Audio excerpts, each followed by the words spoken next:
Pope Francis is still slightly unwell and has postponed all official audiences for Friday but is working from his residence.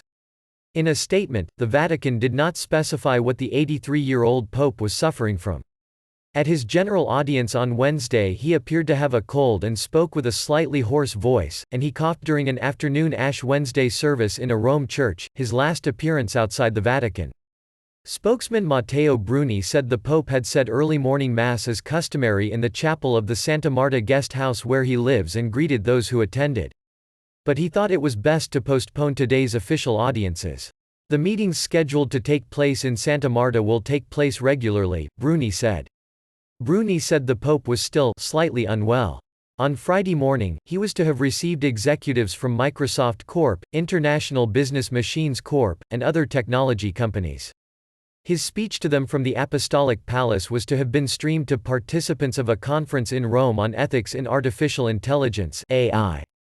At the conference, Microsoft, IBM, the Vatican and the UN Food and Agriculture Organization (FAO) signed a memo of understanding on AI. The Pope usually spends mornings making speeches to groups and meeting heads of state in the Vatican's Apostolic Palace.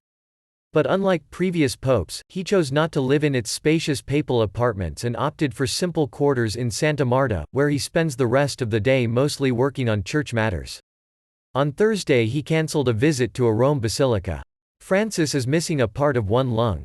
It was removed when he was in his early 20s in his native Buenos Aires after he suffered from tuberculosis.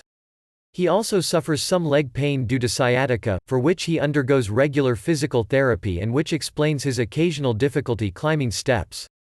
But he is in generally good health.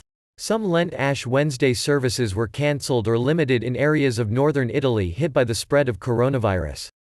More than 400 people have contracted the disease and 12 have died of it in Italy, in the worst contagion from the coronavirus so far recorded in Europe.